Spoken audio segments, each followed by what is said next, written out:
It's Hannah. And Trevor. And it's Disney Insomniac. And today we are here with a kind of unique video, something we haven't done before, where we are going to be reviewing the Fans Strike Back. Now, this is a exhibit that's been going across the United States, and it is a collection of fan-owned like artifacts or items that are centered around the Star Wars universe. You might be able to tell based on my attire. Yeah, I missed the memo. So this is a exhibit that is apparently the world's largest fan-owned exhibit of Star Wars regalia. And it was in New York City, and it was in Atlanta, and then it made its way to Boise, which... We felt like we had to take advantage of that because not a whole lot makes its way to Boise. That is the exact reason we went. As a disclaimer, we did not pay full price for our admission tickets.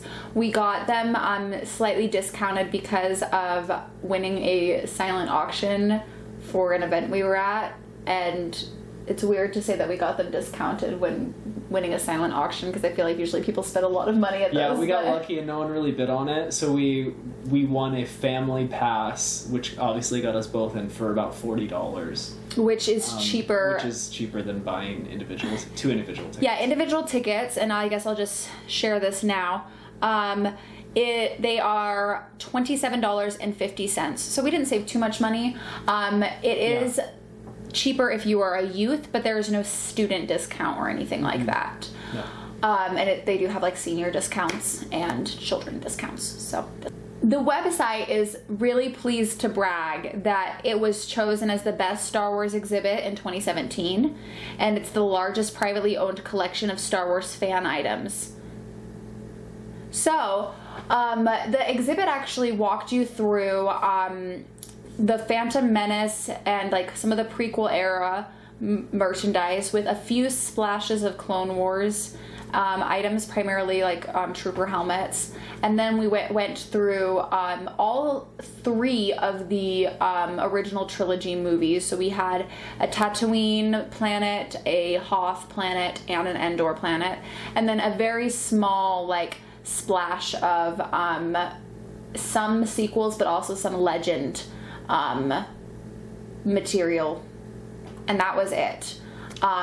It really starts off on a high note when you come in and there's like an R2-D2 and C-3PO, like the life-size models of them, and I think that's like that does kind of underscore the idea throughout it. And there's a lot of like actual scale replicas of a lot of the things in the movies. Like, I think that was like probably one of the most striking things that the exhibit had.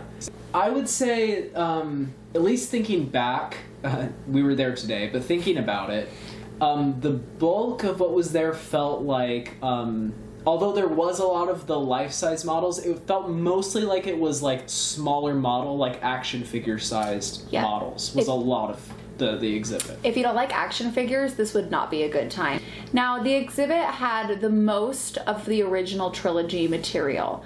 I was a little bit surprised with this because I was expecting to see more from the prequels because there's so much merch and they are so sold. Like, there is so much stuff from the prequels, and there's also really die-hard fans of the Clone Wars, big collectors in that area, so I was a little bit surprised to see that that was one of the smaller parts of the exhibit.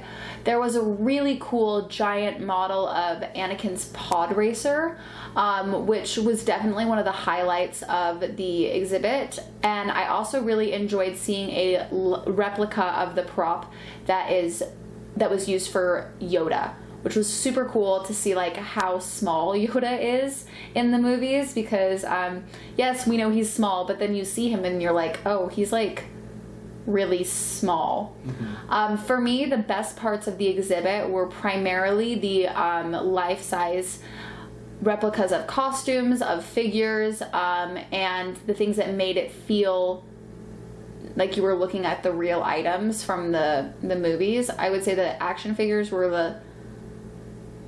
the less cool part for me personally.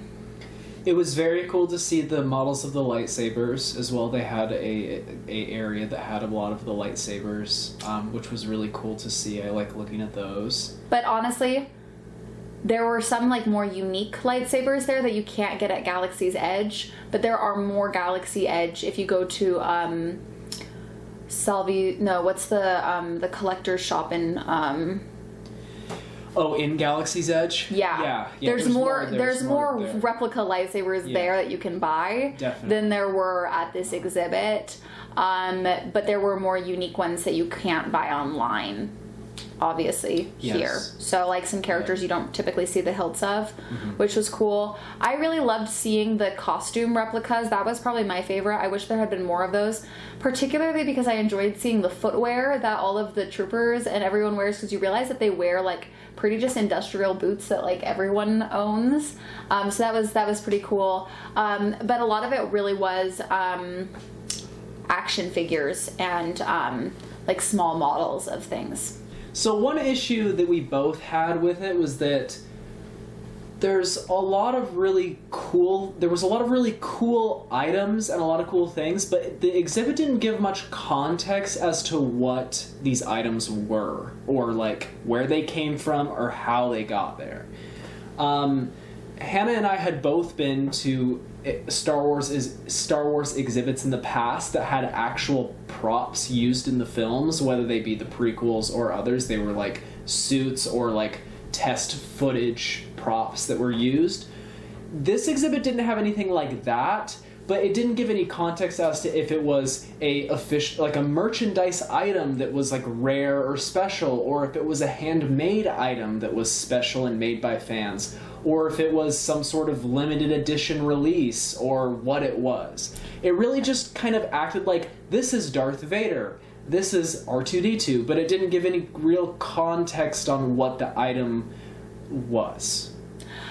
And one thing on that note as well, they had plaques with quotes from every like character or group of people. Like they had the Tusken Raiders there was like a quote about Tusken Raiders, but there was not any information about any TV shows that the Star Wars universe has created. So like they talked about the Tusken Raiders being in X, Y, and Z movies, but they did not talk about them being in any of the TV shows. Yeah, it stuck with the movies. It stuck only with the movies, and the EU or whatever extended universe. Legends. It's called Legends, I guess, but yeah, Legends. Which, kind of a weird choice. I personally know what it's like to go to a really cool Star Wars exhibit. Again, Trevor and I both, as children, went to these exhibits. I went to one, it was in Boston, it was at their Museum of Science there, and Trevor went to one in Oregon at OMSI. And this was when they had, like, props from the movies touring around the country. That were used as props in the films, I remember seeing videos where they talked about how they came about with the filming techniques and some of the like behind the scenes footage, and it was a much more like in-depth learning experience. And obviously like this is like not the same scale as that large of an exhibit. I remember we spent a lot of time there. I remember getting to sit in one of like the replica movie props at the museum, which was so cool. And for this, I wish that I had known what the item's history was. Yeah. If there was information about the item, it was because it was part of a plaque that the item was like attached to. So the museum did nothing to curate the information as far as we could tell. For example, to illustrate this exact point, there was a Darth Vader costume, presumably, on a mannequin. Right? And I have seen more impressive Darth Vader cosplays than what they had there. But that one could have been some rare, like, limited edition thing that was released by Lucasfilm 25 years ago, and could be some sort of special, piece of merchandise, right, that has value. But none of that context was given. It just said, this is Darth Vader. And it very obviously wasn't used in a movie, obviously. It wasn't, it didn't necessarily look handmade, but it could have been handmade. Yeah, we don't know. Right? And that would be impressive. If someone had made that from scratch, it would be very impressive. But like, it didn't necessarily look movie quality though, either, to me, right? And so that's not just to knock the stuff they had. It was cool, but context in that situation makes it more interesting and makes it more engaging in that museum or exhibit type setting. Right? Yeah, and I will say that for me, like I said, the best part was seeing a to scale Chewbacca and seeing a to scale C-3PO. After you've been to Galaxy's Edge, some of these items are not as cool as they would have been if we had not been to Galaxy's Edge. And it's not because of the fact that they're not cool, it's just that when you see similar items in Galaxy's Edge, they usually have an interactive element to that. There's like sounds, there's music, there's something about it. And these are just people's collectibles, which is not a bad thing. But for us, the draw of going to this exhibit was to learn about these particular items, what made it cool to see like these people's collections, because we knew we weren't going to get some of that stuff that is like Galaxy's Edge where you feel like you're immersed in the world. And so we weren't wanting that. We were looking for more of this is this cool item that I have, and this is this maybe even this is this lore with this character that you might not have heard about because you haven't read all of the novels, but I really love this character for this reason, or someone's really obsessed with this niche specific thing in Star Wars. And so for us, I think that knowing that it wasn't going to be that immersive experience, it was a little bit disappointing not to get that other background to the specific pieces that would have made it feel like a much more interesting thing.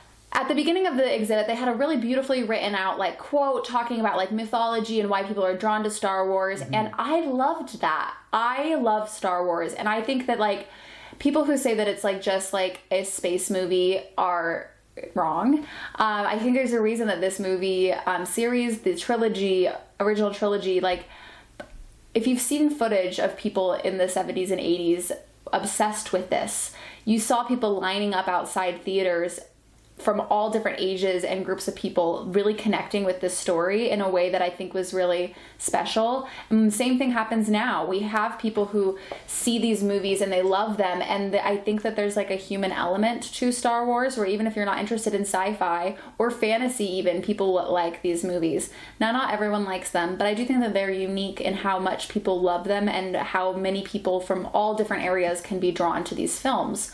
And so because of that, and thinking about that, I wish that we had been able to know more about maybe the people who created these items or who brought these items, bought these items. One of my favorite things that happened is one person's little plaque said, we're looking for the last part of this collection. If any of you find it, let us know. And that made me happy to see someone had put in a little bit of their information about their personal experience with this collectible. And maybe it's because we are collectibles that it gives meaning to a lot of the objects that we own, to know the stories behind them. Items are not just items.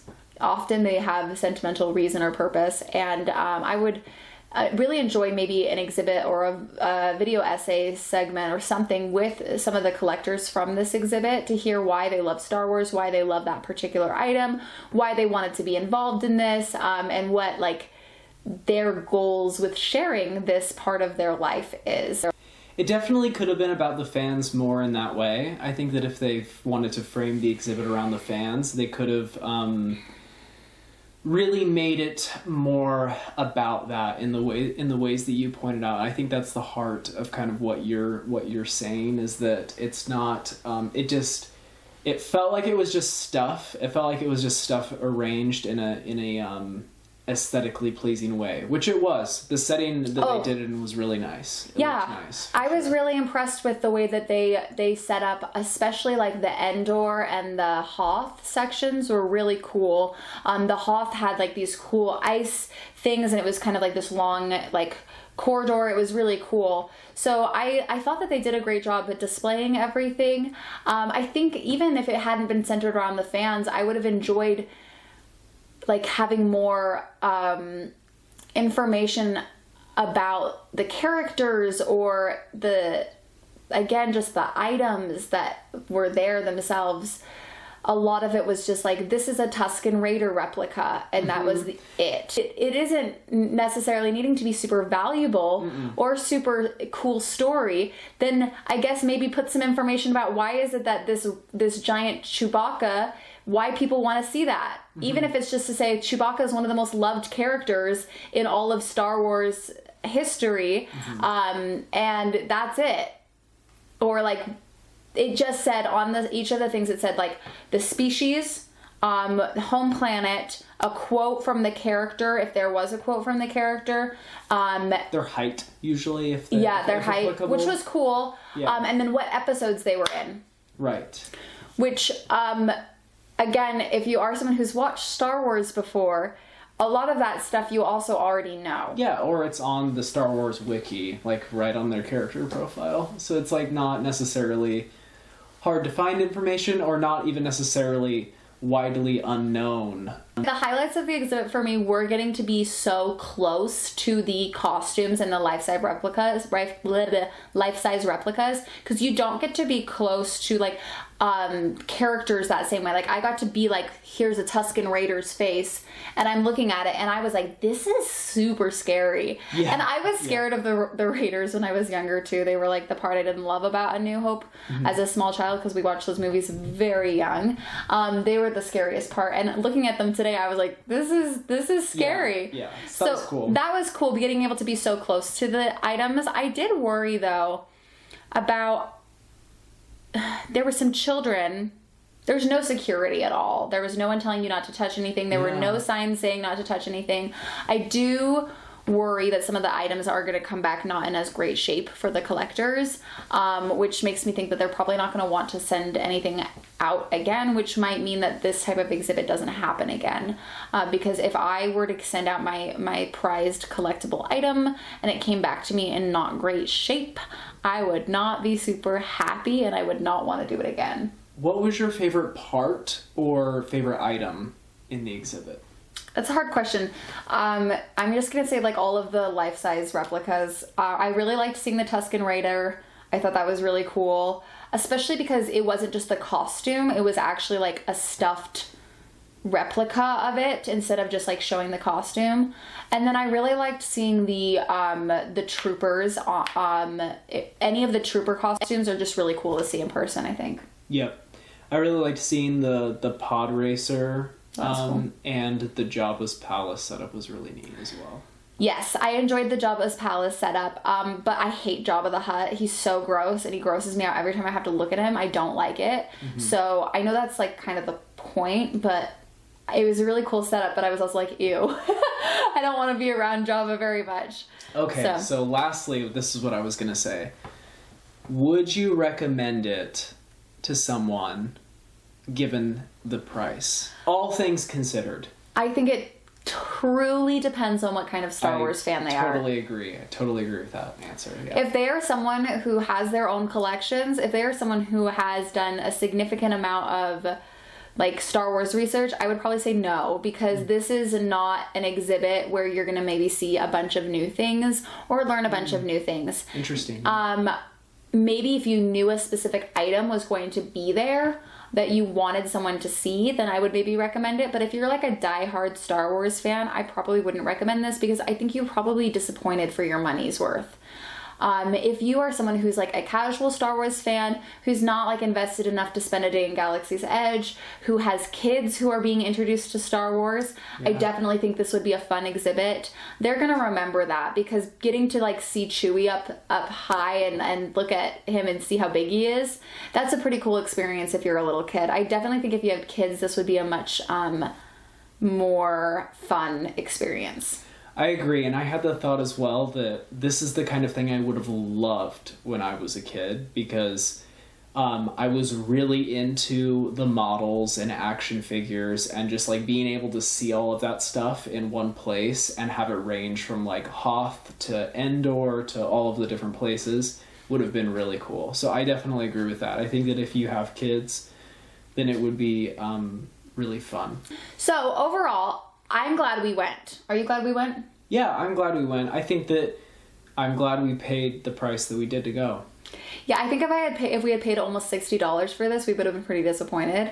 I will say we did get a little souvenir, which I love. I wish that we had a full size of this. It's all of the Star Wars posters that have been made for all of the movies, like ever. So we have all of it from the very original all the way from like the very first posters to like the most recent, which I wish we could get like a big version of this. Yeah, it's a cool little book. I've never seen this book before, so I really enjoy that. My final thoughts are that we did finish the exhibit, and we did go pretty slow. We took some footage, we did everything. We did it in less than 1 hour to walk through the entire exhibit. Yeah, it was not very big either. It was not very big. Let us know if this comes to your town. Are you going to check it out? Have any of you been to any Star Wars exhibits in any museums? If any of you went around the time we were children where they were doing that, for us it is always fun when we get to have a little bit of Star Wars in our tiny little town that we're living in, because it doesn't happen that often, and it is still better than going to the mall and getting your Star Wars fix from box lunch. So That's true. let us know if you liked this type of video. We'd love to make some more of them, and make sure to leave a comment down below with what your thoughts were, and to give us a big like if you were a fan. Thank you guys so much for watching, and we will see you guys in the next video. Thanks. Bye.